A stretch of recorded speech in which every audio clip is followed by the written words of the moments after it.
चलिए आइए आप और हम सब मिलकर करते हैं 2021 का स्वागत। 2021 2020 के मुकाबले में हर मामले में बेहतर और 21 साबित हो और आपके लिए, आपके परिवार, नियर एंड डियर वंस के लिए अब तक का सबसे बेहतरीन साल साबित हो। यही है हमारी आप सबके लिए 2021 की शुभकामनाएं। उम्मीद करते हैं ये साल ढेर सारी हेल्थ, वेल्थ, पीस और प्रॉस्पेरिटी आप सबके लिए लेकर आए। तो दीप, आपको भी, हमारी पूरी टीम को, जी बिजनेस के सभी दर्शकों को और उनके पूरे परिवार और दोस्तों को नए साल की बहुत बहुत शुभकामनाएं। बहुत बहुत शुक्रिया सर, और मेरी तरफ से भी आपको और हमारी टीम और सारे व्यूअर्स को नए साल की शुभकामनाएं। और सर, नया साल शुरू हो रहा है, नई सीरीज शुरू हो रहा है, काफ़ी सारी चीज़ों के बारे में आपसे बात करनी है। लुक अहेड करें उससे पहले एक थोड़ा सा रिवाइंड ले लेते हैं। सर, हमारी टीम ने एक स्पेशल वीडियो तैयार करा है हम सबके लिए, स्पेशली आपके लिए, तो एक बार उसकी झलक देख लेते हैं और फिर आगे का आउटलुक लेंगे। जिंदगी में आदमी की सिर्फ 3 जरूरतें हैं, रोटी, कपड़ा और मकान। लेकिन आज हमारे खास मेहमान कौन है? नमस्कार, मैं हूं अनिल सिंघवी और शो में आज हम क्या खास चर्चा करने जा रहे हैं? काल खाए सो आज खा, आज खाए सो अब, गेहूं महंगा हो गया फिर खाएगा कब।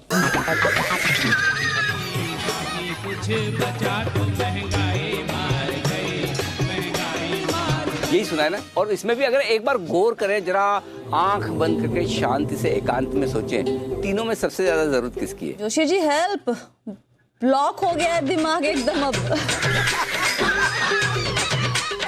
ये यू है तभी ट्रेड होता है। सो पॉइंट ये कि सेंटिमेंट बनने और बिगड़ने में वक्त नहीं लगता। तो ये रहा है आपकी मायूसी में लोग चेहरे लटकाए। एयर बबल क्या है? तब आपका सवाल ही गलत है, इसलिए तो पूछा। सिंपल चीजें हम जनरेशन को बदल नहीं सकते। हम ब्रेक कहाँ पर लेंगे इसमें? ये कंफ्यूजन आया कहाँ से? इंसान हो या निफ्टी, अंत में जाना ऊपर। जाना ऊपर ही। नमस्कार।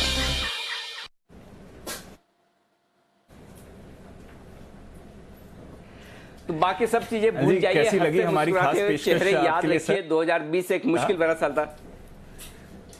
जी दीप भाई, बिल्कुल आप बहुत ही बेहतरीन आपने हंसने और मुस्कुराने के पल दिए साल की शुरुआत में। इससे बेहतर शुरुआत नहीं हो सकती थी। और यही कहूँगा कि 2020 की जो कुछ भी तकलीफें रही, जो कुछ भी कड़वी यादें रही, वो भूल जाए। हंसते और मुस्कुराते हुए चेहरों के साथ 2021 में प्रवेश करें। और आखिरी जो सेंटेंस आपने यूज़ किया, बस वही सत्य है। इंसान हो या निफ्टी, अंत में जाना उसे ऊपर है। तो बस हमें सिर्फ इतना ध्यान रखना है, हमें अपनी हेल्थ का ध्यान रखना है। वेल्थ तो अपने आप बन जाएगी। अगर हम फिट है, हम हेल्दी है और हम लंबे जिएंगे तो बाजार तो जहां पहुंचना है ऊपर वहां पहुंचेगा ही। वो सारे लेवल्स जो आप देखना चाहते हैं आपकी ज़िंदगी में ज़रूर देखने को मिलेंगे। और 2021 में भी उम्मीद करें ये जो 2020 की पार्टी शुरू हुई है वो 2021 में भी आगे जारी रहेगी। और आप सब लोगों को बहुत सारे मौके मिलेंगे कमाई के। बस आपका प्यार, आपका विश्वास जो 2020 में सबसे ज़्यादा जी बिजनेस को मिला है, वही इस साल भी हमें मिलता रहे। यही हम आपसे उम्मीद करते हैं, आशा रखते हैं और यही आप सबसे निवेदन भी है। तो 2021 आप सबके लिए बहुत ही बेहतरीन साबित हो, ये हमारी शुभकामनाएं। जी दीप। बिल्कुल सर, बहुत बहुत शुक्रिया और आशा करते हैं कि इवेंटफुल ईयर रहे, कोरोना को गुड बाय करने की तैयारी इस साल में आती हुई दिखे। चलिए सर, फिर आज के एक्शन के बारे में भी शुरुआत करते हैं। आने वाले साल के लिए, आज आने वाले दिन के लिए, आने वाली सीरीज के लिए ट्रिगर्स कौन से हैं? ट्रिगर्स आज अमेरिकी बाजारों से भले ही छोटा ट्रेडिंग सेशन रहा हो, लेकिन रहा बेहद मजबूत और रिकॉर्ड ऊंचाइयों पर अमेरिका बाजार बंद होने में कामयाब रहे। 200 अंकों की बड़ी छलांग डाउ ने लगाई, हमारी उम्मीद से कहीं ज्यादा। दुनिया भर के बाजारों में आज ज्यादातर बाजार बंद है, छुट्टी के मूड में है। लेकिन एक खिलाड़ी अपनी पारी की शुरुआत करने को तैयार है, एंटनी वेस्ट हैंडलिंग का IPO, जहां सिर्फ हमने पैसा लगाने की राय दी थी, बाकी सब जगह था अवॉइड। लेकिन देखते हैं आज 315 रुपए की इश्यू प्राइस के सामने कहां लिस्ट होगा, थोड़ी देर में बताएंगे। ऑटो कंपनियों के दिसंबर बिक्री के आंकड़े आने वाले हैं। आज से अगर आपको नई गाड़ी खरीदने का मन है तो लगभग सारी गाड़ियां थोड़ी बहुत महंगी होती हुई भी दिखेगी। जी दीप। बिल्कुल अनिल जी, और ढेरों सारे और बदलाव भी होने जा रहे हैं आज, जहां पर हमारी नजर है सर, और काफ़ी इवेंटफुल ईयर रहा साल 2020। तो सर आज के सेटअप की बात करें, सीरीज के बारे में भी समझें, उससे पहले एक थोड़ा आने वाले साल के लिए जिस तरह का सेटअप लग रहा है सर, रिकॉर्ड गिरावट के बाद रिकॉर्ड तेजी बाजार में, मजबूत एफआई फ्लोज आते हुए दिखे। फर्स्ट हाफ की स्टोरी डूम एंड ग्लूम थी और सेकेंड हाफ की स्टोरी में काफ़ी ज़्यादा ऑप्टिमिज्म लगा है। दोनों को मिलाकर देखें तो 2021 के लिए आपका क्या नजरिया है? दीप देखिए, 2020 की शुरुआत में जब ये सवाल था तो किसी को अंदाजा नहीं था कि 2020 में ये सब कुछ देखना पड़ेगा और कई सारी चीज़ें ज़िंदगी में आपकी आउट ऑफ सिलेबस आती है और सबसे ज़्यादा अगर out of course out of syllabus कुछ आया तो वो 2020 में था। और इसलिए कई बार लोग कहते हैं कि बाज़ारों को लॉन्ग टर्म में प्रेडिक्ट करना आसान काम है और मैं कहता हूँ बाज़ारों को शायद शॉर्ट टर्म में प्रेडिक्ट करना ज़्यादा आसान काम है। लॉन्ग टर्म तो ठीक है, बड़ा आसान काम है कि कुछ भी हो आप जमे रहेंगे, डटे रहेंगे, बने रहेंगे तो पैसा कमाएंगे और कभी न कभी तो बाज़ार ऊपर जाएगा, ये बिल्कुल ठीक बात है। लेकिन शॉर्ट टर्म में प्रेडिक्ट करना ज़्यादा आसान है और वही काम आपको 2021 में करना है। लॉन्ग टर्म अगर आपका व्यू है तो आपको देखने की ज़रूरत नहीं कि आप 14,000 पे हैं या 48,000 पे हैं सेंसेक्स पर, सब ठीक है। करेक्शन आ जाए, 5% का आए, 15% का आए, कोई फ़र्क नहीं पड़ता। अल्टीमेटली 5 साल बाद, 3 साल बाद, 10 साल बाद आप यहाँ से काफ़ी ऊपर होंगे। ये कॉन्फिडेंस आपको भी है, मुझे भी है, सबको है। लेकिन क्या इसके बीच में जो कुछ उतार चढ़ाव हो, क्या हम उसके लिए तैयार है? अगर उसका जवाब हाँ है तब तो कुछ सोचने समझने की ज़रूरत है नहीं। लेकिन अगर उसका जवाब ना है कि हम नीचे देखने को तैयार नहीं या फिर पता नहीं कि जब नीचे गिरेगा तब हम क्या करेंगे, तो उसका फिर सिंपल सॉल्यूशन ये है कि आप अपने डिसिप्लिन के साथ रहें, इन्वेस्टर्स भी और ट्रेडर्स भी। क्योंकि कई बार आपको बाजार बीच में इस तरह की इवेंट्स देता है। हालांकि 2020 की तो एक लाइफ चेंजिंग इवेंट थी, वैसे तो हमने ज़िंदगी में कभी देखी नहीं, न आगे देखेंगे, लेकिन फिर भी बाजार जब मौके देता है उस वक्त आपको डिसिप्लिन के साथ पैसा लगाना है। और मुझे लगता है जो दीप हमने 2020 में की कि शॉर्ट ब्लास्ट एसआईपी 6 हफ्तों तक दबाकर पैसा लगाने का वक्त है, इस स्ट्रेटेजी को आपको 2021 में बदलना है। 2021 की स्ट्रेटेजी होगी एसआईपी के जरिए धीरे धीरे पैसा लगाने की, क्योंकि अब आप 7,500, 8,000, 9,000 की निफ्टी पर नहीं है, आप 14,000 की निफ्टी पर है। लेकिन क्या 14,000 की निफ्टी से आपको डरना है, घबराना है? जवाब है ना, बिल्कुल नहीं। लेकिन डिसिप्लिन के साथ पैसा लगाना है और डिसिप्लिन ये होगा 14,000 निफ्टी रहे तब भी आपका पैसा जाना चाहिए, 14,500 भी जाना चाहिए और 13,000 हो जाए तब भी जाना चाहिए। तो आप अपनी एसआईपी शुरू करें, चल रही तो चलाते रहे। और अगर इसके बीच कभी बाजार 2021 में आपको एक साइजेबल करेक्शन दे दे तो वहां पर आप अपनी एसआईपी का अमाउंट बढ़ाने की कोशिश करें। ये स्ट्रेटेजी आपके लिए सही रहेगी। तो जो शॉर्ट ब्लास्ट लमसम बड़ा पैसा डालने की स्ट्रेटेजी मार्च के और अप्रैल के फॉल में थी, वो स्ट्रेटेजी 2021 में बदलेगी और 2021 का जो साल है वो ज़्यादा डिसिप्लिन तरीके से, ज़्यादा बेहतर तरीके से हर एक लेवल पर हर एक महीने आप जो भी फ्रीक्वेंसी डिसाइड करें उस लिहाज से पैसा लगाना होगा। पैसा तो बनेगा इस मार्केट में, इसमें कोई डाउट नहीं है। हाँ, अब कितना बनेगा ये अलग सवाल है, लेकिन अगर आपकी एंट्री सही लेवल पर होगी तो आपके लिए पैसे बनने के मौके अब भी बाजार में बहुत है। तो ये ग्लोबल रैली है, न सिर्फ भारतीय बाजारों की, जो दुनिया भर में छाई हुई तेजी वो अभी थोड़ी और आगे बढ़ने को तैयार है, उसका फायदा आपको उठाना है। जी दीप। बिल्कुल, तो ये जो मार्केट में बढ़िया मूड माहौल बना हुआ है इसका फायदा उठाएं और अपने इन्वेस्टमेंट्स पर एक्टिव रहें, जैसा कि अनिल जी आपको पिछले साल भी बता रहे थे और इस साल भी डेली एडवाइस तो आपको मिलती ही रहेगी। चलिए, तो ये तो रहा साल का आउटलुक सर। नई सीरीज शुरू होने वाली है, जनवरी सीरीज, और ये भी बड़ी सीरीज ही रहेगी। साथ ही इसके एंड में बजट भी आ जाएगा जब सीरीज खत्म होगी, तो उसके लिहाज से सीरीज का क्या सेटअप लग रहा है? क्योंकि यूजुअली हम देख रहे हैं कि जनवरी में बाजार के बड़े मूव्स आते हैं, पर पिछले 2 साल से एकदम सपाट ही मूव्स रहे हैं जनवरी सीरीज में। दीपा, आपके जनवरी सीरीज का सवाल का जवाब दूं उससे पहले एक बात और कहना चाहता हूं, और वो ये आमतौर पर हम जनरली जो इक्विटी में डायरेक्ट ट्रेड करते हैं उन सारे इन्वेस्टर्स की बात करते हैं, लेकिन एक चीज़ और उन इन्वेस्टर्स के लिए कहना चाहता हूं जो म्यूचुअल फंड्स में पिछले साल हमने aggressively large cap, mid cap, small cap सभी तरह के फंड्स में पैसा लगाने की राय दी थी। इस साल आपको थोड़ा सा अपनी इन्वेस्टमेंट स्ट्रेटेजी में बदलाव करना है।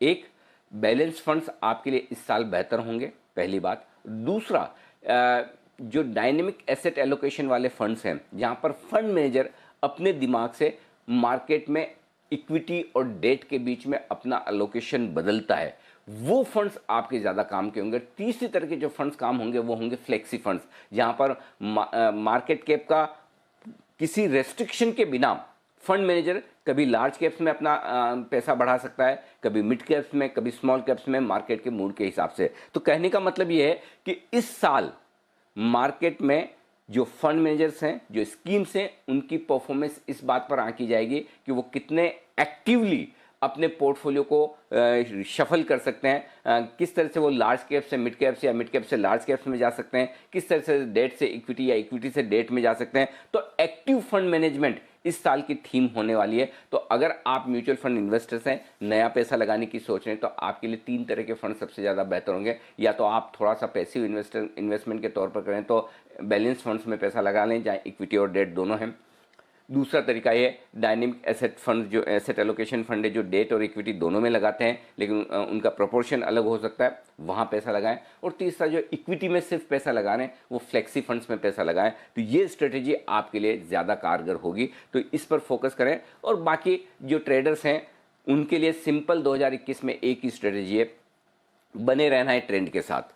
ट्रेंड रिवर्सल होगा तो आपकी टीवी स्क्रीन और ट्रेडिंग स्क्रीन पर होगा, और जब भी वो होगा हम आपको समय से बताएंगे कि चलिए अब बाजार ट्रेंड रिवर्स करने की कोशिश कर रहा है। आपको अपना स्टॉप लॉस पता होना चाहिए, और स्टॉप लॉस आप ध्यान में रखकर डिसिप्लिन के तौर पर लगाकर उसके बाद उस ट्रेंड को फॉलो करें। सिमिलरली वही चीज़ आपकी मार्च अप्रैल में थी कि किस तरह से आपने डिसिप्लिन के साथ में अपनी तेजी की पोजीशन को रोका, और किस तरह से अब भी आपको तेजी की पोजीशन संभालना है अपने डिसिप्लिन के साथ में। तो यूफोरिया में ना बहें, जितनी हम कहते हैं कि पचा सकते हैं उतना खाएं, और आपको पता होना चाहिए कि हमें इस तेजी के ट्रेंड में से कब न्यूट्रल होना है, कब नेगेटिव होना है। जब तक बाजार ऐसे कोई संकेत न दे तब तक आप ट्रेंड के साथ बने रहें। तो मुझे लगता है 2021 ट्रेडर्स के लिए बेहतरीन साल होगा। इन्वेस्टर्स के लिए थोड़ा चुनौती भरा साल हो सकता है। अगर आपने डिसिप्लिन के साथ किया, बड़े रिटर्न्स ना भी बने, लेकिन आप अच्छे रिटर्न्स कमा पाएंगे। और ट्रेडर्स के लिए ये फिर से एक बेहतरीन साल होने वाला है, और उसके लिए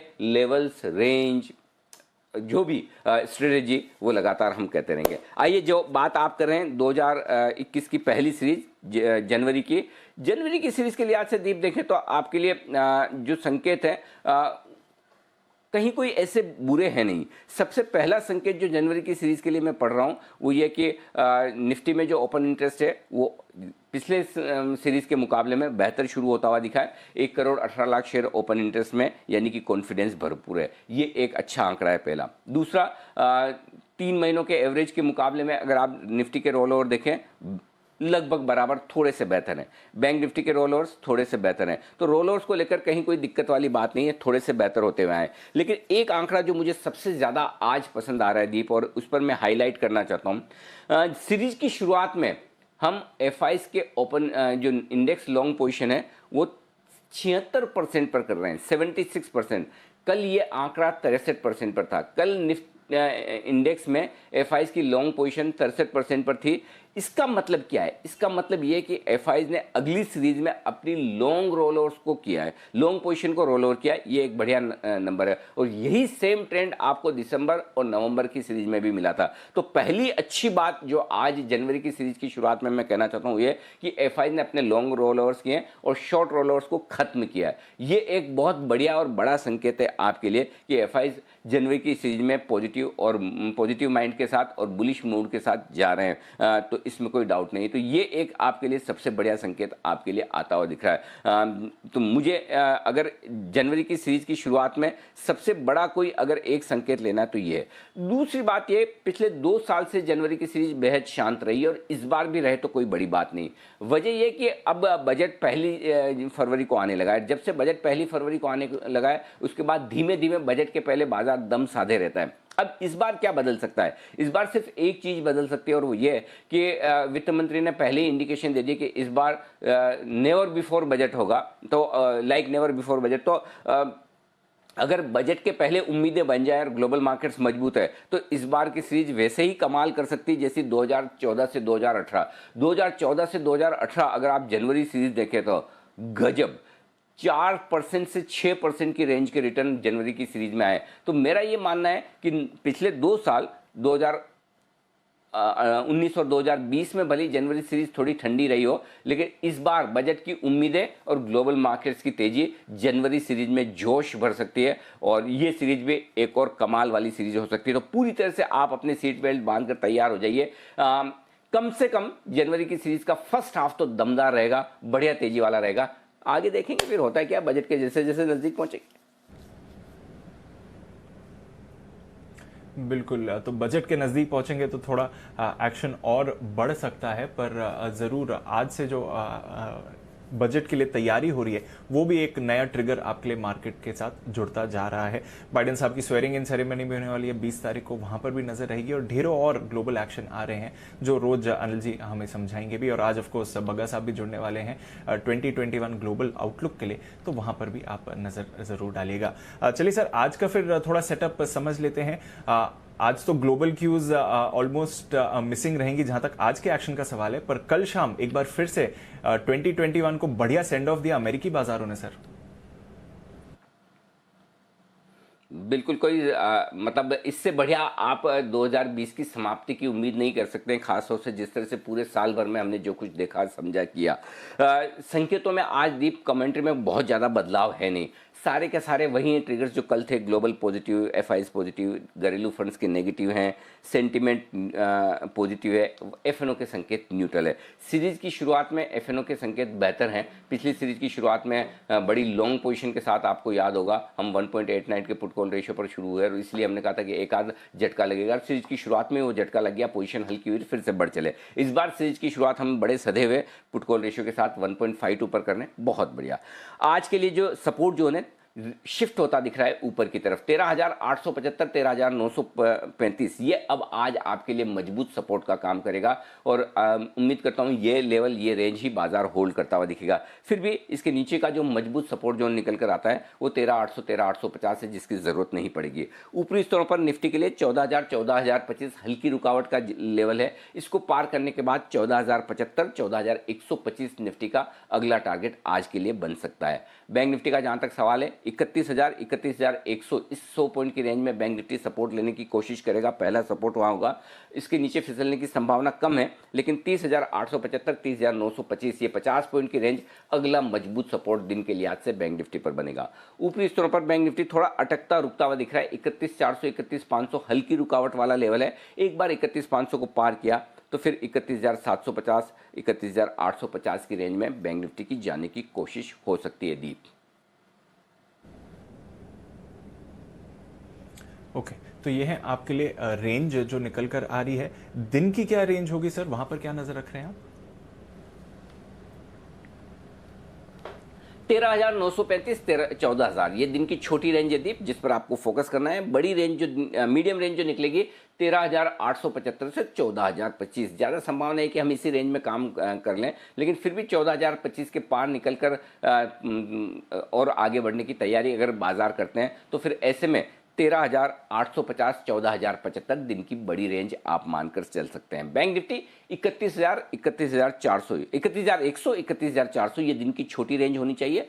31,000 से 31,500 दिन की मीडियम रेंज और 30,875 से लेकर 31,575 ये बैंक निफ्टी के लिए दिन की बड़ी रेंज है। आज दीप में ये कहना चाहता हूं कि डेटा और लेवल बहुत साफ साफ क्रिस्टल क्लियर निकल कर आ रहे हैं, तो डेटा में कहीं कोई कंफ्यूजन नहीं है, कहीं कोई अंदाज लगाने की बात नहीं। सिर्फ एक ही जगह अंदाज लगाने का डेटा था, वो था निफ्टी का हाई रेंज 14,075 से 14,125। वो रेंज चूंकि वो हम खुले नीले आकाश में है तो वहां पर क्लियर कट डेटा नहीं बन रहा और सीरीज की शुरुआत में डेटा बहुत कम है, तो वो मैंने लेवल जरूर अंदाज से दिया। बाकी निफ्टी और बैंक निफ्टी के सारे डेटा एकदम क्रिस्टल क्लियर और बिल्कुल परफेक्ट लेवल्स के तौर पर निकल कर आ रहे हैं। एफआई ने अपनी लॉन्ग पोजीशन बढ़ाई है और ये एक अच्छा संकेत है। 76% गजब, 13% के एक ही दिन में सीरीज की शुरुआत में लॉन्ग पोजीशन बनना कॉन्फिडेंस बढ़ाने वाला है। आमतौर पर हम पहले कहते थे 75-76% के आसपास एफआई थोड़े ओवरबॉट हो जाते हैं, लेकिन पिछली सीरीज में हमने एक चीज़ और सीखी, 82-83% तक भी एफआई जाते हैं। तो हो सकता है थोड़ा ऊपरी स्तर पर खरीदना कम करें, लेकिन इतने नहीं कि जहां एफआई अपनी लॉन्ग पोजीशन कम करने को सोचे कि भाई हम 80% के पार निकल गए अब तो लॉन्ग पोजीशन कम करेंगे। तो वैसे डराने वाले डेटा नहीं है, मजबूत डेटा है। पुट कॉल रेशियो कंफर्टेबल है 1.52 पर, विक्स बदला नहीं है, ये आपके लिए लेवल्स है और ये सारी रेंज है। दीप बिल्कुल, तो डेटा का सहारा है, रेंज भी अच्छी निकल कर आ रही है, एक्शन भरपूर होने वाला है, इसकी गारंटी है। सर, एग्जिस्टिंग पोजीशंस हैं तो क्या करना चाहिए फिर? 13,850 ये इंट्राडे का स्टॉप लॉस है। इनफैक्ट 13,925 भी काफी होगा इंट्राडे और क्लोजिंग बेसिस पर। तो अगर आपको रिस्क कम रखनी है तो 13,925 का रखें। क्योंकि आज सारे ग्लोबल मार्केट्स बंद जैसे हैं तो इसलिए मैंने जानबूझकर आपको थोड़ा नीचे का स्टॉप लॉस दिया। लेकिन अगर आपको सेफ्टी चाहिए और कम रिस्क रखनी है तो 13,925 का रखें। अदरवाइज मेरा ये मानना है 13,900 13,935 ये परफेक्ट रेंज है। अगर कमजोर शुरुआत होती तो वहां पर खरीदारी करने के लिए आज से। बैंक निफ्टी 31,000 का एक clear cut well defined stop loss है इंट्राडे भी और क्लोजिंग बेसिस पर भी। शॉर्ट पोजीशन है तो कल के हाईस पर, लाइफ टाइम हाई पर आप स्टॉप लॉस रख लीजिए 14,025 का, इंट्राडे और क्लोजिंग दोनों ही। और बैंक निफ्टी पर 31,500 का स्टॉप लॉस रख लीजिए इंट्राडे और क्लोजिंग। 31,525 समझ लें, 15-20 पॉइंट अपना दिमाग लगा लें आप, बट अदरवाइज ये आपके लिए स्टॉप लॉसेस के लेवल होंगे। जो लोग फ्रेश खरीदारी करना चाहते हैं निफ्टी में, खरीदें 13,900 के स्टॉप लॉस के साथ। 14,000, 14,025, 14,075 और 14,100 ये होंगे आपके ऊपर के टारगेट। और जो एग्रेसिव ट्रेडर्स शॉर्ट करना चाहते हैं निफ्टी को, 14,075 से लेकर 14,125 की रेंज में अगर निफ्टी आता है तो वहां आप चांस ले सकते हैं। बेचना चाहें तो वहां बेचिए और स्टॉप लॉस लगाइए एग्जैक्टली 14,150 का। उस स्टॉप लॉस के साथ आपको निफ्टी में शॉर्ट पोजीशन बनानी चाहिए। और 14,025, 13,975, 13,935 मैक्सिमम ये होंगे आपके लेवल्स जिसके लिए आपको करनी है बिकवाली। जो लोग बैंक निफ्टी में ट्रेड करना चाहते हैं 31,000, 31,075 की रेंज में उन्हें खरीदारी करनी चाहिए। स्टॉप लॉस थोड़ा सा दूर ले रहा हूं 30,850 का। इस स्टॉप लॉस के साथ खरीदारी कीजिए 31,250, 31,325, 31,400, 31,500 और 31,575 ये सारे लेवल्स हैं जिनके लिए आपको बैंक निफ्टी में करनी है खरीदारी। और जो लोग शॉर्ट करना चाहते हैं उनके लिए दो चीजें हैं। एग्रेसिव ट्रेडर हैं आप तो 31,500, 31,575 की रेंज में शॉर्ट कीजिए। और कम एग्रेसिव ट्रेडर हैं तो आपको शॉर्ट करना है 31,750, 31,850 की रेंज में। वो अभी मुश्किल दिख रहा है। तो एग्रेसिव ट्रेडर्स के लिए 31,500, 31,575 की रेंज में शॉर्ट करने की राय है। स्टॉप लॉस आपका होगा 31,650 का स्ट्रिक्ट। नीचे की तरफ टारगेट 31,400, 31,325, 275 और 31,100 मैक्सिमम। बस इसके लिए आपको करनी चाहिए बिकवाली। तो ये है आपके सारे ट्रेड दीप निफ्टी और बैंक निफ्टी पर। जी बिल्कुल, तो इंटरेस्टिंग सेशन है और बढ़िया लेवल्स अनिल जी ने आपको समझा दिए हैं जहां तक पोजीशंस का सवाल है। सर, वायदा कारोबार के बैन में ऑफ कोर्स नई सीरीज है तो एक भी स्टॉक नहीं होगा, पर एक अगर यहां पर छोटा सा पॉइंट मैं आपसे पूछ सकूं, यूजुअली अब तक नवंबर सीरीज तक हमने देखा कि बैन में जब भी स्टॉक्स आते थे तो वो लिस्ट बढ़ती रहती थी, बल्कि at one point of time हमने 12, 13, 14 स्टॉक्स भी बैन में देखे हैं। पर इस सीरीज में, दिसंबर सीरीज में मैक्सिमम जो स्टॉक्स बैन में रहे वो सिर्फ 5 का आंकड़ा था। और यूजुअली सिर्फ 3 ही स्टॉक्स जो थे बैन में आगे पीछे हो रहे थे, सेल, पीएनबी और कैनरा बैंक। तो पिछली सीरीज में 12, 14, 15 स्टॉक्स बैन में और इस सीरीज में मैक्सिमम 5 या फिर यूजुअली 3। इससे कुछ समझना चाहिए। बड़े हुए मार्जिन दीप, जैसे जैसे आप कंसंट्रेटेड पोजीशन बनाते हैं मार्जिन का अमाउंट जो बढ़ता हुआ दिख रहा है उससे ट्रेडर समझते हैं कि कोई फायदा नहीं इतना मार्जिन देकर पोजीशन बनाने का। इससे बढ़िया आप कैश में डिलीवरी ले लें। तो ये इसका एकमात्र रीज़न यही है क्योंकि आप देखिए मार्केट वाइड पोजीशन लिमिट में कोई बदलाव नहीं किया गया। जो मार्च के वक्त जब आधी मार्केट वाइड पोजीशन लिमिट कर दी थी सेबी ने रिस्क को देखते हुए, वही पोजीशन लिमिट अभी भी चल रही है। बाजार के बदले हुए मूड माहौल के साथ में अभी भी पुरानी पोजीशन लिमिट्स नहीं आई। तो उस लिहाज से देखा जाए तो बैन में ज़्यादा स्टॉक होने चाहिए। लेकिन ये जो मामला हुआ है, जो मार्जिनिंग सिस्टम है, नए मार्जिन आए हैं, उसमें मार्जिन की रिक्वायरमेंट बढ़ गई है। क्लाइंट लेवल पर मॉनिटरिंग बढ़ गई है। पहले ये होता था कि ब्रोकर मार्जिनिंग की फंडिंग कर दिया करते थे, वो ज़्यादा आसान था। तो उस लिहाज से अब थोड़ी सी आपको पोजीशन, कंसंट्रेटेड पोजीशन किसी, और जैसे ही किसी एक स्टॉक में आप थोड़ी ज़्यादा पोजीशन बनाते हैं मार्जिन प्रोपोर्शनेटली बढ़ रहे हैं, तो उस वजह से आप स्टॉक्स में को कम में बैन में जाते देख रहे हैं। इसका मतलब ये बिल्कुल भी ना समझे कि लोगों का स्टॉक मार्केट में इंटरेस्ट कम है या स्टॉक्स में ट्रेड कर रहे हैं। जी नहीं, जहाँ लगता है मार्जिन सिस्टम बहुत हो गया है, अब यहाँ पर इतना मार्जिन देकर फायदा नहीं है, वहीं पर आप ब्रेक लगा देते हैं और दूसरे स्टॉक्स में या फिर कैश में डिलीवरी के तौर पर शिफ्ट हो जाते हैं। वो ज़्यादा लोगों को ठीक लग रहा है। तो वो एक बदलाव हुआ है मेरी समझ से, जिस वजह से शायद इस सीरीज में स्टॉक्स बहुत कम आए हैं बैन में। जी दीप। बिल्कुल, तो ये एक बड़ा बदलाव है जहां पर आपको रखनी चाहिए नज़र। और बैन में भी स्टॉक्स कम आए हैं, तो चलिए एक अच्छी ही बात है, एक अच्छा संकेत है जहां तक ट्रेडर्स के लिए एक्शन की बात है।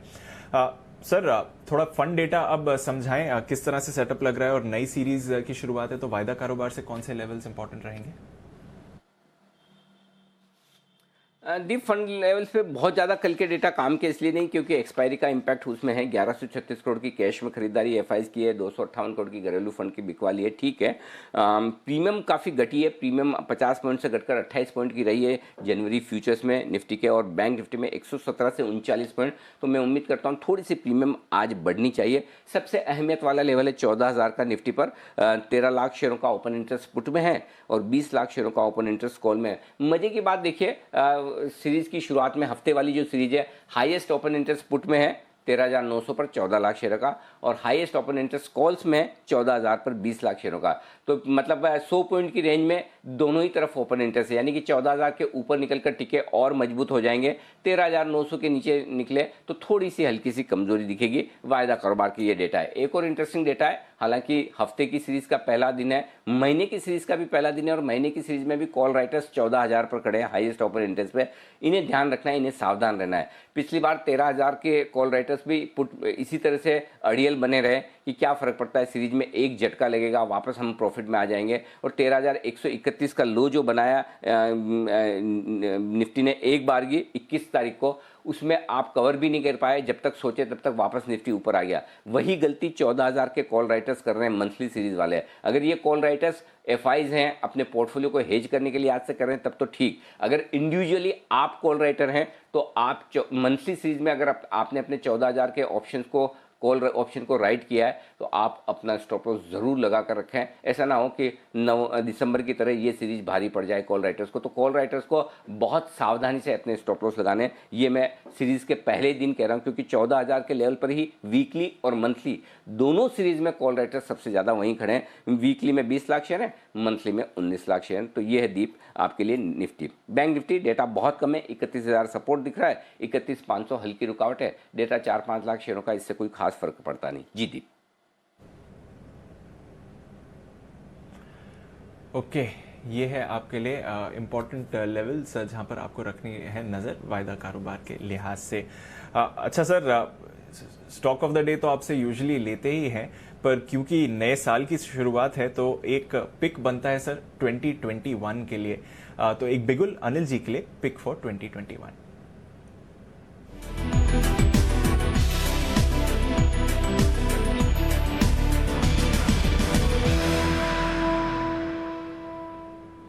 अनिल जी, एक शानदार मल्टीबैगर कल तो आपने बताया सर, पर 2021 के लिए आपका चहीता स्टॉक कौन सा रहेगा? दीप, जहाँ तक इंडेक्स का सवाल है, निफ्टी बैंक निफ्टी का सवाल है, मुझे लगता है डे टू डे बेसिस पर लेवल्स और रेंज और स्ट्रेटेजी देना बड़ा आसान काम है। लेकिन जहाँ तक स्टॉक्स का सवाल है, मुझे लगता है डेली बेसिस के बजाय पोजिशनर और लॉन्ग टर्म के लिए स्टॉक्स पर लेवल, रेंज और स्ट्रेटेजी देना मुझे ज़्यादा आसान लगता है। और वो एक्सपेरिमेंट मैंने करके देखा था दिवाली पर भी, और दिवाली पर आपने देखा जो सारी picks ITC, LNT, Yes Bank, उसके अलावा आदित्य बिरला कैपिटल, BSE, ये सारे वो स्टॉक्स हैं, वेदांता, टाटा मोटर्स, ट्रेडिंग के बेसिस पर भी, पोजिशनल ट्रेडिंग पर या इन्वेस्टमेंट पर ये कमाल करते हुए दिखे। तो मुझे काफ़ी हमारे दर्शक कह रहे थे कि आप 2021 की शुरुआत में कुछ तो अच्छे स्टॉक्स और बताइए। हालांकि एक चीज़ बताऊं कि अब अच्छे स्टॉक्स ढूंढना मुश्किल काम हो रहा है जहां पर आपको वैल्यूएशन कंफर्ट हो। तो मैं ईमानदारी से बहुत ज़्यादा काम कर नहीं पाया कल, 31 के मूड में मैं भी था। लेकिन हाँ, इस वीकेंड पे मैं ज़्यादा काम करके कोशिश ये करूँगा कि आज 2 दिन के दौरान अगर कोई अच्छे स्टॉक्स मिलते हैं तो, या फिर मंडे कुछ और बेहतरीन पिक्स आपको 2021 के लिए देने की कोशिश करूंगा। लेकिन फिर भी एक स्टॉक देना चाहता हूं जो हमने थोड़े समय पहले मालामाल वीकली में भी दिया था, वो है GMDC। मैं एक सिंपल चीज़ आपको बता दूं कि इस लेवल पर जब 14,000 पर निफ्टी है, मैं उन स्टॉक्स को ढूंढ रहा हूं जहां पर वैल्यू है, अच्छी वैल्यू है, और वो वैल्यू आगे पीछे बाजार की तेजी के बाद आपके सामने आती हुई दिखेगी, क्योंकि ग्रोथ स्टॉक्स आपके लिए इतने महंगे हो चुके हैं कि अब आपको वैल्यू स्टॉक्स चाहिए। और उस हिसाब से वैल्यू स्टॉक्स अगर आप देखें तो GMDC एक बहुत ही बेहतरीन और अट्रैक्टिव वैल्यूएशन पर ये ट्रेड कर रहा है। 133 रुपये की बुक वैल्यू है इस स्टॉक की, और स्टॉक 50-52 रुपये के आसपास ट्रेड करता है। अगले साल के PE मल्टीपल के लिहाज से देखें तो सिर्फ 4 के PE मल्टीपल पर है, बहुत सस्ता है। आयरन ओर के दाम एकदम आसमान छूते हुए दिख रहे हैं, जबरदस्त बढ़ रहे हैं और आयरन ओर वाली सारी कंपनियों के लिए जबरदस्त एक्शन है। और स्टील कंपनियां भी जो दाम बढ़ा रही हैं वो सिर्फ इसी वजह से बढ़ा रही है कि आयरन ओर की कीमतें बहुत तेजी से होती दिख रही है। जिस तरह से आयरन ओर की कीमतें तेजी होती दिख रही है, मुझे लगता है इस साल इस कंपनी की ईपीएस में कमाई में 35% की बढ़त आने वाली है और उस लिहाज से इस स्टॉक में नंबर भी बहुत अच्छे आएंगे और बताने वाली है। और उस लिहाज से इस स्टॉक में नंबर भी बहुत अच्छे आएंगे और वैल्यू तो आपको सामने दिख ही रही है। तो ये एक अच्छा इन्वेस्टमेंट ग्रेड स्टॉक हो सकता है। 60 और 70 रुपए के दो छोटे टारगेट रखें और अगर आप लॉन्ग टर्म इन्वेस्टर हैं तो 90 रुपए के टारगेट के साथ होल्ड करें। ये स्टॉक ऐसे हैं जो आपके पेशेंस को टेस्ट करेंगे, आराम से धीमे धीमे बढ़ते हैं। उसी तरह से कब 70 वाला 95 100 रुपए ओएनजीसी हो गया आपको पता ही नहीं चला। ये इस तरह की कंपनियां जो सुस्ती में धीमे धीमे कब बढ़ जाएगी समझ पता ही नहीं चलेगा, ऑफ रेडार वाले स्टॉक हैं। तो ये सिर्फ और सिर्फ इन्वेस्टमेंट के लिहाज से, लॉन्ग टर्म के लिहाज से आप खरीद कर रखें। यहाँ ट्रेडिंग के लिहाज से नजरिया न रखें। ट्रेडिंग के लिहाज से पैसा बन जाए तो आपका नसीब, बट इसे प्योरली वैल्यू पिक के तौर पर जहां इन्वेस्टमेंट्स के लिहाज से आप पोर्टफोलियो बनाना चाहते हैं, जीएमडीसी एक ऐसा स्टॉक हो सकता है जो आपके पोर्टफोलियो में रहे। तो ये 2021 के लिए एक पिक हो सकती है। कुछ और पिक्स हम आगे देने की कोशिश करेंगे जी। बिल्कुल अनिल जी, तो नजर रखेंगे जीएमडीसी, ये है अनिल जी की तरफ से आपके लिए 2021 का गिफ्ट। पर और स्टॉक्स भी आपको मिलने की तैयारी में, तो वहां पर भी नजर रखें। अच्छा सर, आगे शुरुआत करें तो साल की पहले दिन ही लिस्टिंग होने जा रही है। I don't know last time कब 1 जनवरी को नई लिस्टिंग होती हुई देखी थी, पर एंटनी वेस्ट हैंडलिंग यहाँ पर आपने सब्सक्राइब की हुई रिकमेंडेशन दी थी, वन ऑफ द फ्यू जिन्होंने कहा था कि खरीद कर आप इसे होल्ड करिए। क्या करना चाहिए सर आज एंटनी की लिस्टिंग पर? जिन लोगों ने इन्वेस्ट किया उनका पैसा वेस्ट नहीं होगा, बशर्ते कि उन्हें अलॉटमेंट मिला। और ये हमारी राय थी। इसी वजह से आप देखिए बहुत कम आईपीओ में ऐसा होता है जहाँ रिटेल का सब्सक्रिप्शन ज़्यादा हो बड़े इन्वेस्टर्स के मुकाबले में, तो रिटेल में इशू काफ़ी अच्छा बढ़ता हुआ भी नजर आया। मेरा मानना है पॉजिटिव लिस्टिंग होगी और अच्छी लिस्टिंग होनी चाहिए। यूनिक तरह के बिजनेस मॉडल है जहाँ पर लोगों का इंटरेस्ट है, फंड्स का इंटरेस्ट है, वैल्यूशंस रीजनेबल है, महंगे बिल्कुल भी नहीं है, थोड़ी जगह है कि एक ही है कि लिस्टिंग के बाद QIB बड़े इन्वेस्टर्स खरीदारी करते हैं, यानी ये देखने वाली बात होगी। तो मैं सिर्फ आज नहीं देखूंगा दीप, इसे मंडे भी देखूंगा, क्योंकि मैं ये मानकर चल रहा हूँ कि आज कई सारे बड़े इन्वेस्टर्स, बड़ी इंस्टीट्यूशंस, FIs, घरेलू फंड ये छुट्टी के मूड में है। तो हो सकता है आपको फॉलो अप बाइंग फंड्स की तरफ से सोमवार से आती हुई दिखे, लेकिन फिर भी मेरा ये समझना है एक दमदार लिस्टिंग होगी। 425 से 450 रुपए की रेंज में मैं लिस्टिंग की उम्मीद कर रहा हूं। और मैंने कहा था लिस्टिंग पर पैसा लगाने के लिहाज से भी और लॉन्ग टर्म दोनों लिहाज से आपको एंटनी वेस्ट में आपको पैसा लगाना चाहिए। आपका पैसा बनने की पूरी संभावना है। जो लोग लिस्टिंग पर मुनाफा वसूल करना चाहते हैं या अपने इन्वेस्ट गेंस को प्रोटेक्ट करना चाहते हैं, उनके लिए स्टॉक लॉस 400 रुपये। अगर 400 रुपये के नीचे स्टॉक जाना शुरू करें लिस्टिंग के बाद, या 400 रुपये के नीचे लिस्ट भी हो, तो आप अपना एक बार प्रॉफिट बुक कर लें, निकल जाएं, जितना मिले ठीक है। 315 की इशू प्राइस है, तो जो भी ऊपर मिलेगा आपका गेन है। लेकिन अगर 400 रुपये के ऊपर लिस्ट होकर फिर ये टिकता है तो आप अपने स्टॉप लॉस को ट्रेल करते चले। वही हमारा फॉर्मूला है जो बर्गर किंग में साबित हुआ सही। वही फॉर्मूले के साथ हम रूट मोबाइल्स, हैप्पीएस्ट माइंड सब में जो आपको राय दे रहे हैं, यहाँ पर भी आपको यही काम करना है। अपना स्टॉप लॉस 25-25 रुपये नीचे ट्रेल करते चले। 450 हो जाए तो स्टॉप लॉस 425 कर लीजिए, 425 हो तो 400 कर लीजिए। इस तरह से आप इसको होल्ड करें तो बेहतर है। मुझे लगता है इंस्टीट्यूशन की तरफ से 1-2 दिन में शायद फॉलो अप बाइंग आती हुई दिखे सोमवार के बाद से, लेकिन ओवरऑल ये इशू आपको पैसा बना कर देगा अगर आपने हमारी राय पर पैसा लगाया तो। जी जी ओके, तो ये है आपके लिए एंटनी वेस्ट हैंडलिंग। यहाँ पर नजर रखिए किस तरह का डेब्यू होता है। पहली ही दिन ये स्टॉक डेब्यू करने के लिए तैयार है। आइए आपको बता देते हैं किस तरह का एक्शन आप बाजार में आज देखने वाले हैं, कौन से स्टॉक्स पर रखनी है नजर, और क्या आज भी ब्रोकरेज रिपोर्ट्स नहीं है या फिर कुछ ब्रोकरेज एक्शन दिख सकता है। वरुण, कुशल और साथी आशीष हमारे साथ तैयार है। वरुण, गुड मॉर्निंग, बताएं आज के ट्रिगर्स, खबरों वाले स्टॉक्स कौन से हैं?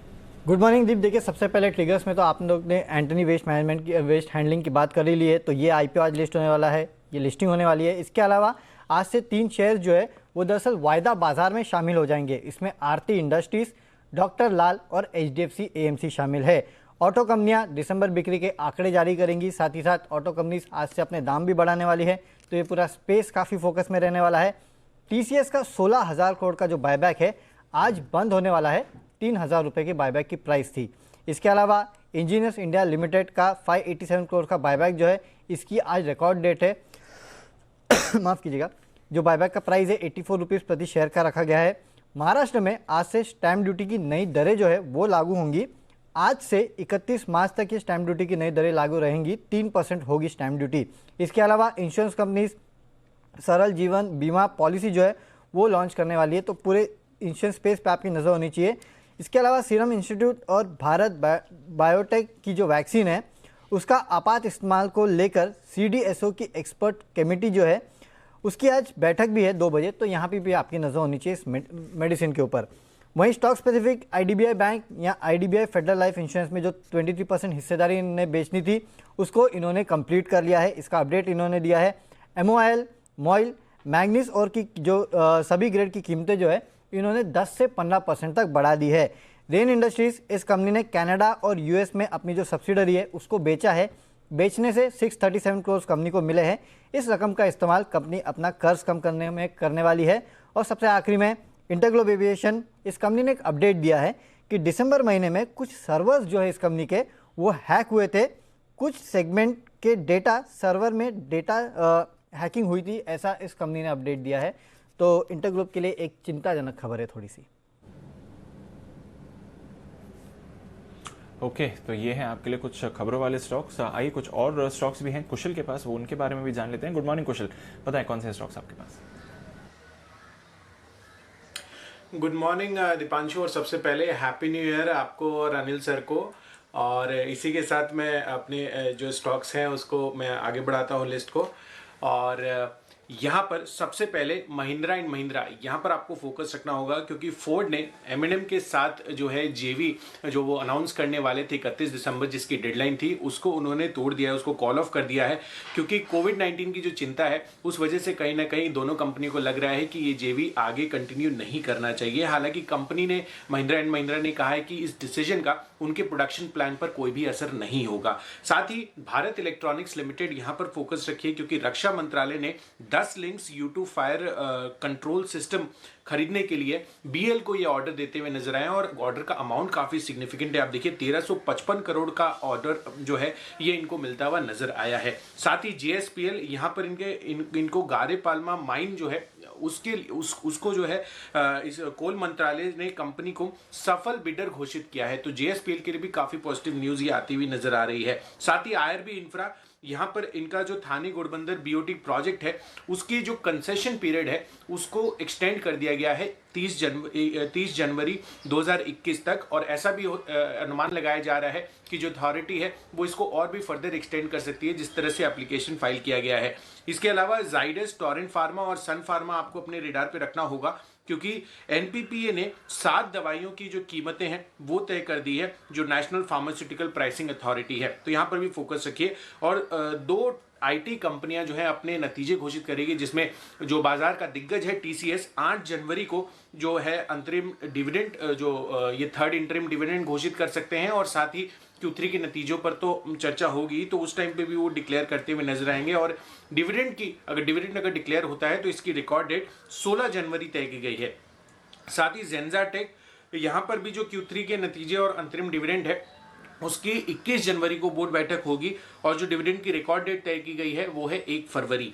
इन्फो एज, साथ ही बाकी जो अन्य रेस्टोरेंट्स हैं वो भी फोकस में रहेंगे क्योंकि जो जोमैटो के फाउंडर है दीपेंद्र गोयल जी, उन्होंने ट्वीट कर कहा है कि इनको जोमैटो पर हर मिनट जो है 4100 ऑर्डर्स मिलते हुए नजर आए। तो अपने आप में ये काफी बड़ा आंकड़ा है। अब देखिए कोविड पैंडेमिक के दौरान जिस तरह का ऑर्डर इन्फ्लोज इनको आता हुआ नजर आया है वो काफी सिग्निफिकेंट री रेटिंग कर सकता है इन्फो एज की। गोइंग फॉरवर्ड भी करीब जो है 20% हिस्सेदारी इन्फो एज की जोमैटो में अभी है। साथ ही अंत में एक बल्क डील है मेरे पास जिसमें हेमिस्फीयर प्रॉपर्टीज पर फोकस रखना है क्योंकि east bridge capital master fund ने करीब 27 लाख शेयर जो है 96.9 रुपीज पर शेयर के भाव पर बेचते हुए नजर आए। तो ये एक negative fund action hemisphere properties के लिए। ओके, तो नजर रखिए इन सभी स्टॉक्स पर। एक बार फिर से हेमिस्फीयर प्रॉपर्टीज एक्शन में आपको आते हुए दिखेगा। आइए जान लेते हैं आज ब्रोकरेजेस का क्या कहना है FIR में।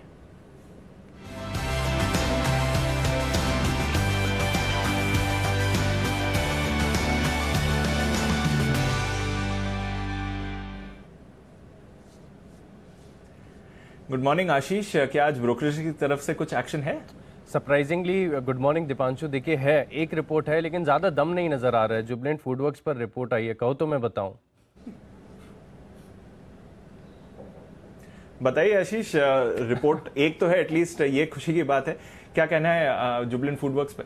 चलिए बता देता हूँ। जुबलेंट फूडवर्क्स पर जो है सिटी की रिपोर्ट है, खरीदारी किराए को बरकरार रखा है। लक्ष्य देखिए करंट मार्केट प्राइस से नीचे का दिया है 2568 रुपए का और 2795 के आसपास की कल की क्लोजिंग है। इन्होंने खाली एक खबर जो कल आई थी वो बताई है कि बारबेक्यू नेशन में करीब 10.76% जो इन्होंने हिस्सेदारी खरीदी है। इससे कुछ नए ब्रांड जो है इनके प्रोडक्ट पोर्टफोलियो में शामिल होते हुए नजर आएंगे। साथ ही साथ कंपनी जो है रेडी टू कुक पोर्टफोलियो को लेकर काफी ज्यादा उत्साहित नजर आ रही है, जिसके चलते खरीदारी की राय तो दे रहे हैं लेकिन लक्ष्य नहीं बढ़ा रहे। अच्छा आशीष, आपको पता है कि ये सिटी ग्रुप की टैगलाइन क्या है? सिटी बैंक की स्पेशली उनके नीचे क्या लाइन लगाकर वो अपना वो प्रोमो करते हैं? नहीं अनिल जी, नहीं पता। सिटी नेवर स्लीप्स करके ऐसा कुछ है शायद। तो सिटी नेवर स्लीप्स, हाँ, तो खाली एक सिटी ग्रुप ही जागते हुए पाया गया 31 दिसंबर को। उनकी तरफ से रिपोर्ट आई है, बाकी सारे FIs होते हुए मिले हैं। तो उन्होंने अपनी जो टैगलाइन है उसके मुताबिक एक ही सही कुछ तो रिपोर्ट दी है। चलिए, लेकिन ढेर सारे स्टॉक्स आपके लिए तैयार हैं। हमारे एक्सपर्ट्स का करते हैं स्वागत नए साल में बिगुल के साथ। नए साल की पिक, आज की पिक डेली वाली नहीं है, वीकली वाली नहीं है, मंथली वाली नहीं है, लेकिन 2021 के लिए आपके लिए आ रहा है एक बेहतरीन स्टॉक हमारे सभी एक्सपर्ट्स की तरफ से।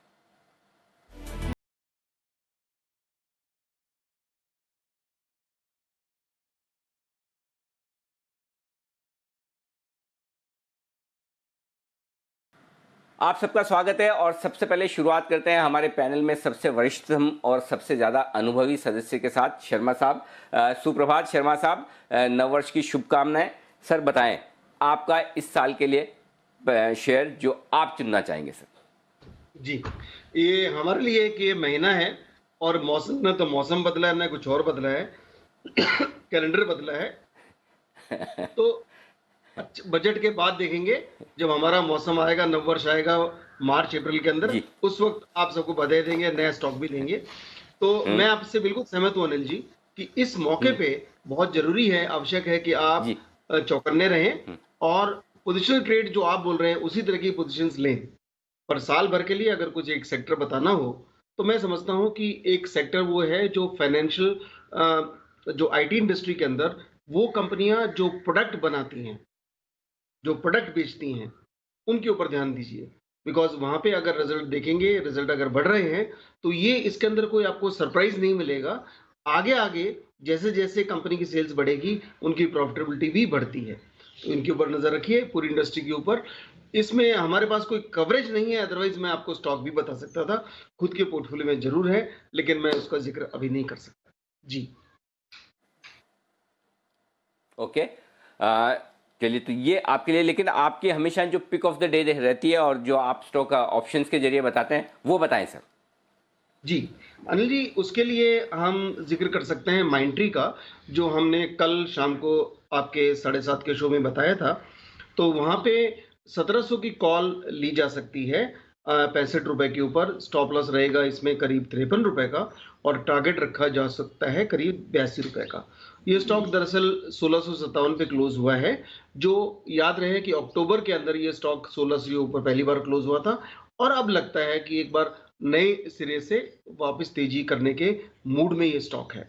तो अकॉर्डिंगली आप रखिए, लेकिन ये जो ऑप्शन है ये आपको 5 या 6 दिन से ज्यादा कैरी फॉरवर्ड नहीं करना है। या तो स्टॉप लॉस होगा या टारगेट होगा, और अगर ये कुछ भी ना हो तो आप निकल जाइए, बिकॉज दिनों दिन इसकी फिर वैल्यू कम होगी। तो ये ध्यान रखिए कि आमतौर पर इन्वेस्टर जो समझता है कि मैंने ऑप्शन ले लिया जनवरी का तो मैं जनवरी तान कर सो सकता हूं, ऐसा बिल्कुल भी नहीं है। इसको भी एक मौसमी टमाटर समझिए जो आप फ्रिज के बाहर रखा है तो 5-7 दिन के अंदर वो जरा खराब होने लगेगा।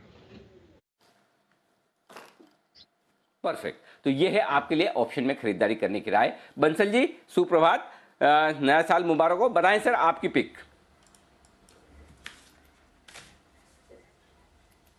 सुप्रभात अनिल जी, सुप्रभात दीपांशु। नव वर्ष के अनिल जी आपको, दीपांशु को, जी बिजनेस के सारे व्यूअर्स और पैनलिस्ट को हार्दिक शुभकामनाएं। और अनिल जी मेरा जो पिक 2021 है वो है HDFC AMC। बेहतरीन कंपनी है और मुझे लगता है कि देखिए शुरू से मैं बोल रहा हूँ कि FNO में आएगा, उसकी अनाउंसमेंट आ चुकी है, निफ्टी का भी पार्ट बनेगा और 2021 के लिए इसको खरीदना चाहिए। 1 लाख करोड़ की मार्केट कैप को ये पार करेगा। तो इन स्तरों पर करेक्शंस पर लंबी अवधि का नजरिया बना के एक्यूमुलेट करना चाहिए 4000 प्लस के टारगेट्स के लिए। और इसमें दो खास बात है, एक तो क्या है कि जो स्टॉक मैं रिकमेंड कर रहा हूं, my money is where my mouth is, और दूसरा देखिए अनिल जी, आप 7,500 से बोल रहे हैं खरीदे, बट आप खरीदते हैं म्यूचुअल फंड के थ्रू। तो आप जैसे दिग्गज लोग जब म्यूचुअल फंड के थ्रू निवेश करते हैं तो काफी लोग, मुझे लगता है आने वाले समय में म्यूचुअल फंड के थ्रू रिटेल पार्टिसिपेशन बढ़ेगा, तो एक री रेटिंग का स्टॉक लगता है HDFC AMC। ये मेरा होगा 2021 का पिक। परफेक्ट। तो HDFC AMC यहां पर खरीदारी करने की राय। सुमित जी सुप्रभात, बताएं सर आपका पिक ऑफ द ईयर। नमस्कार अनिल जी। शर्मा जी ने कैलेंडर वर्ड यूज किया, तो मैं शुरुआत 4 लाइनों के साथ करता हूं। कैलेंडर हमेशा तारीख को बदलता है। कैलेंडर हमेशा तारीख को बदलता है, पर एक दिन ऐसी तारीख भी आती है जो कैलेंडर को ही बदल देती है। इसलिए सब्र रखे, वक्त हर किसी का आता है। आज वो दिन है जिससे, क्या बात, आज वो दिन है जिससे अनिल जी कैलेंडर बदल रहा है। तो लोगों को यही बोलना है कि सब्र रखे, वक्त हर किसी का आता है। आप सिर्फ मेहनत करते चले, सही दिशा पे चले, सही कर्म करें। इसी के साथ सभी को अनिल जी न्यू ईयर की बहुत बहुत शुभकामनाएं आपको, पूरे पैनल को और सभी दर्शकों को। बिल्कुल सुमित जी, आपको भी बहुत बहुत शुभकामनाएं, पूरी चॉइस ब्रोकिंग को और आपके परिवार को भी। बताएं सर आपका इस साल का शेयर। अनिल जी, इस साल का जो स्टॉक है, मेरे को लग रहा है फार्मा स्टॉक्स पे नजर रखें। फार्मा स्टॉक्स एक अच्छा खासा अपसाइड मूव दिखाने वाले हैं। ऑलरेडी कुछ मूव हमने पिछले 6 महीनों के अंदर देखा है और अब यहां से एक अच्छा अपसाइड मूव फार्मा सेक्टर में और देखने को मिलेगा। तो पिक ऑफ द ईयर के तौर पे सिप्ला को सिलेक्ट करें। सिप्ला स्टॉक बहुत बढ़िया है, बहुत बढ़िया मूव दिखा रहा है और ये मूव दिखाने वाला है। सिप्ला के अंदर CMP पे खरीदारी करें। CMP से कोई भी डिप आता है 25 से 30 रुपए का, तो उस डिप में खरीदारी करके चलने का सलाह रहेगा। स्टॉक ने 6 महीने के कंसोलिडेशन चैनल का ब्रेकआउट दिया है। उसके टारगेट्स बनते हैं स्टॉक के ऊपर में 900 से 925 के, ये मिनिमम टारगेट होंगे। ऊपर में टारगेट आने वाले समय में 1000 रुपए के ऊपर के लेवल देखने को मिलेंगे सिप्ला के अंदर। तो सिप्ला में 800-820 के आसपास खरीदारी करें। नीचे के अंदर पोजिशनल तौर पे जो स्टॉप लॉस बनेगा वो 750 के आसपास बनेगा। ऊपर में टारगेट बनेंगे 900 से 925 के इमीडिएट टारगेट, और पोजिशनल लॉन्ग टर्म के टारगेट बनेंगे 1000 प्लस के। तो साल का पिक सिप्ला, करे खरीदारी। ओके, ये है आपके लिए खरीदारी करने की राय। सिद्धार्थ जी गुड मॉर्निंग, बताएं सर आपका स्टॉक इस साल के लिए।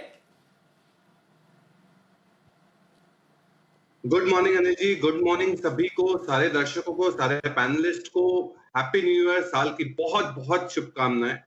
2021 अपने आप में बहुत एक स्पेशल है, इसीलिए क्योंकि ये 2021 एक साल नहीं बदला है, ये दशक बदला है।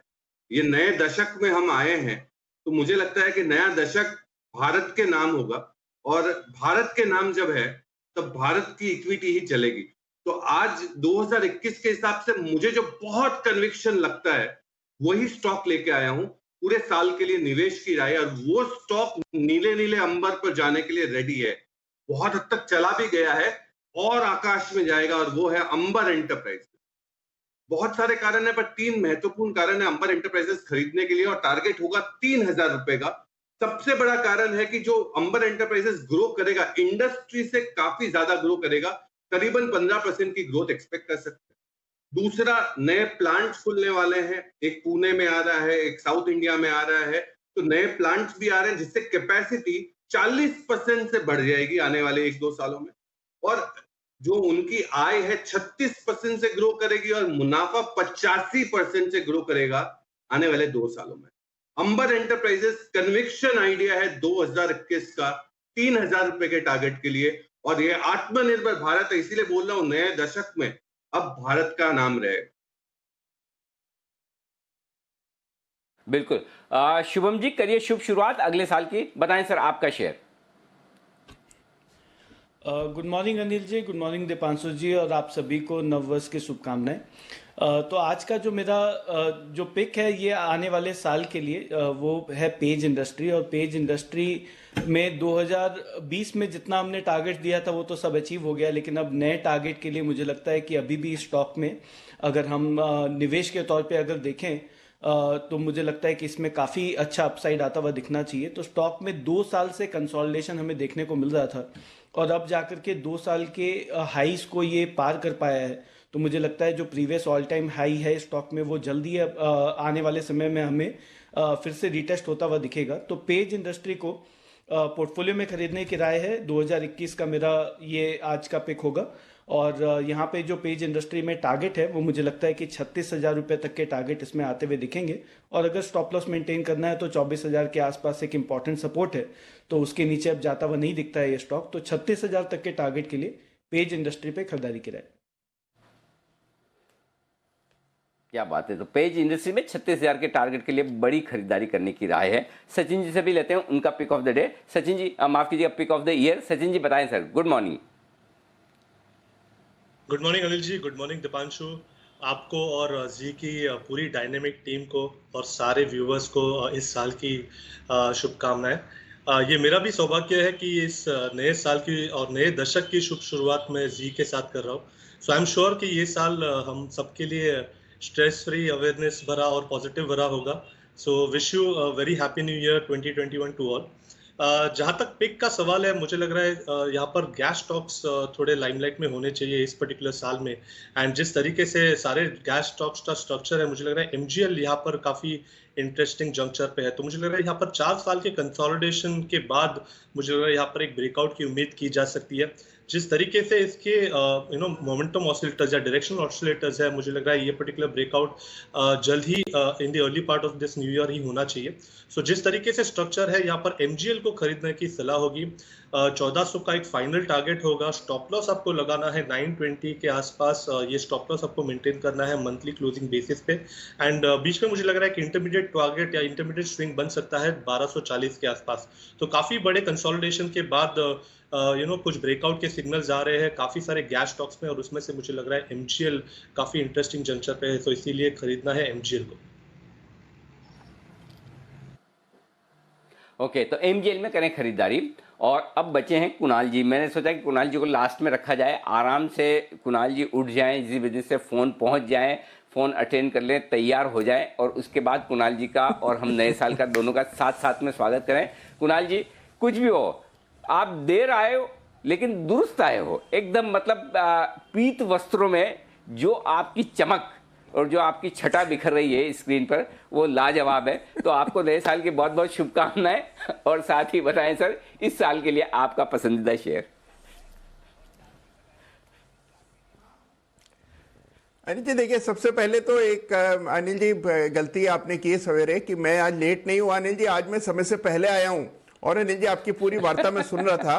तो अनिल जी मैंने तय किया था कि आज साल का पहला दिन है, आज मैं समय से आऊंगा, आगे फिर साल में देखेंगे। तो अनिल जी देखिए, सबसे पहले तो ये है कि देखिए आज दशक की शुरुआत है और जब ये पिछला दशक अनिल जी शुरू हुआ था उस समय 6000 निफ्टी थी और 10 साल में अनिल जी निफ्टी डबल हो गई है। तो अनिल जी अब ये उम्मीद हमें करनी चाहिए कि ये जो आने वाले साल में भी, जो आने वाले वर्ष हैं, इसमें भी निफ्टी डबल से ज़्यादा हो, ट्रिपल हो, 4 टाइम्स हो। तो अनिल जी ये मनोकामना मैं करता हूं सबको मेरी ओर से। अनिल जी आपको विशेष रूप से, सारे पैनलिस्ट को, सारे दर्शकों को मेरी ओर से नववर्ष की बधाई अनिल जी। और सबके लिए मनोकामना ये है कि 2021 है, आप सब लोग 21 वर्ष जैसा महसूस करें जैसा आप 21 वर्ष की आयु में महसूस करते थे। ये अनिल जी मेरी आपको शुभेच्छा है सभी लोगों को। ये बहुत बढ़िया कहा, बिल्कुल। और वैसे जब इतने एनर्जेटिक, पॉजिटिव और मुस्कुराते हुए चेहरे हों तो उम्र तो वैसे आधी रह जाती है। तो अब हमारा तो ठीक है कुणाल जी, हम 21 साल वाला फील भी कर लेंगे, कर भी रहे। और अगर इसी तरह से उम्र घटी तो सुमित जी का क्या, वो जरा सोचकर 3:30 बजे के लिए बताइएगा जब हम मस्ती की पाठशाला करेंगे। तो ये स्कूल कॉलेज डायपर के ज़माने में ना पहुंच जाए, तो मुझे खाली उतनी चिंता है। थोड़ा हमारी यंग जनरेशन का भी आप ध्यान रखें। लेकिन बताइए एक ऐसा स्टॉक जो इस साल बढ़िया ग्रो करने वाला है 2021 में, ये भी जरा बता दीजिए। अनिल जी देखिए, कई सारे ऐसे पिटे हुए सेक्टर्स हैं जिन पर हमने बिल्कुल ध्यान देना बंद कर दिया है और मुझे लगता है कि 2021 में उनका रिवाइवल होगा। और उसमें से एक सेक्टर है प्रॉपर्टी का यानी कि रियल एस्टेट और हाउसिंग का सेक्टर है अनिल जी, जिसमें मुझे लगता है कि वापस से इस साल आपको बड़ी तेजी बनते हुए दिखेगी। तो मैंने अनिल जी चुना है शोभा को। शोभा का चार्ट बहुत ही दमदार लगता है, इसमें पिछले 2-3 दिनों में तेजी आई है, इसलिए इस तेजी में ना खरीदें, गिरावट में मेरी खरीदारी की राय है। और मुझे लगता है अनिल जी ये स्टॉक इस साल में आपको 550-600 रुपए के लेवल्स दिखाएगा। तो गिरावट में डिप्स में बाय करें, एक स्टॉप लॉस रख लें। अगर आप 400 के आसपास स्टॉक को खरीद पाते हैं तो 380 का एक स्टॉप लॉस पोजिशनल बेसिस पर रखें। 550-600 के टारगेट के लिए शोभा में मेरी खरीदारी की राय। ओके, 550 और 600 के टारगेट के लिए शोभा लिमिटेड में करें खरीदारी। एंट्री पॉइंट 400 रुपए होगा परफेक्ट आपके लिए, ये राय है कुणाल जी की तरफ से।